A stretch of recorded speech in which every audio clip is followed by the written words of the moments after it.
Throughout history, love has often been the muse of poets, the drive behind countless actions, and sometimes the catalyst for the most unimaginable deeds.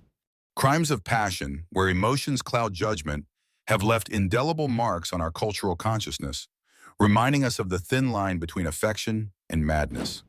Today, we delve into some of history's most infamous cases where love, desire, and jealousy intersected with crime.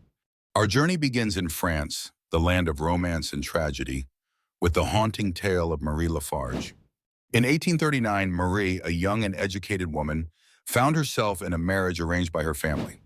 Her husband, Charles Lafarge, was a man with financial struggles, starkly contrasting the life Marie envisioned.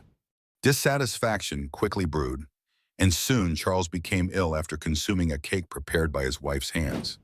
The case captivated the nation as suspicions of arsenic poisoning surfaced. Marie, with her eloquent pleas of innocence, became a symbol of the unpredictable storms of human emotion.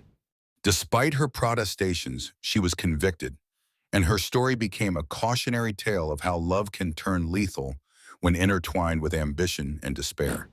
Across the Atlantic, another tale of love gone awry unfolded in 1906, involving one of the most sensational trials of the early 20th century. Stanford White, a renowned architect, was fatally shot by Harry Thaw in a crowded New York City rooftop theater. The motive? A scandalous love triangle with the enchanting actress Evelyn Nesbit at its center. White had previously been romantically involved with Nesbit, an affair that tormented Thaw, her eventual husband. Consumed by jealousy and rage, Thaw's act was both a love letter and a public execution. Dubbed the trial of the century, it ended with Thaw pleading insanity, a defense fueled by the frenzy of emotions stirred by romantic betrayal. The case highlighted the destructive capabilities of unchecked passion and the lengths to which it can drive men. Turning our gaze to the east, we find ourselves in Japan during the early 20th century, where the story of Sada Abe shocked the nation. A former geisha, Sada became infamously known for her tumultuous affair with Kichizo Ishida, a married businessman. Their relationship was marked by intense passion and possessiveness. In 1936, driven by an overpowering desire to possess Ishida completely, Sada strangled him in a moment of fervent intimacy.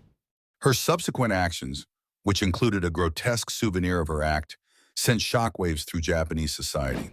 Sada Abe's story became symbolic of an obsessive love that devours all reason and restraint, becoming a cultural reference point for the darker sides of human affection. Not all crimes of passion ended with the silent gavel of justice. Some stories echo with the eerie resonance of unresolved mysteries. In the bustling streets of Victorian England, Mary Piercy stands out as a noteworthy figure. In 1890, she was accused of the gruesome murder of her lover's wife, Phoebe Hogg, and their child.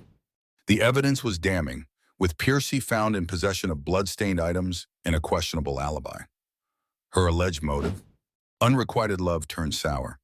Despite her conviction and execution, questions lingered about the true nature of her actions and whether the emotions driving her were misconstrued by society's standards at the time. Mary Piercy's tale serves as a gloomy reminder of love's potential to become a double-edged sword when mingled with the darkest facets of the human psyche. As we navigate these harrowing tales, one is left to ponder the timeless complexity of love and its often unpredictable consequences. These historical cases reveal how the human heart, in its most vulnerable state, can act out with devastating impact. They also serve as stark reminders of the emotional intensity that can blur the lines between sanity and madness, between passion and violence. In conclusion, crimes of passion remind us of the volatile nature of human emotions and their ability to dictate actions in the heat of the moment. They serve not only as cautionary tales, but also as reflections of the perennial struggle between reason and desire. While these stories shock and tantalize, they also compel us to look inward, acknowledging the potential for both love and madness within each of us. As history has shown, the dance between these two forces is as old as time itself, a reminder of our enduring humanity.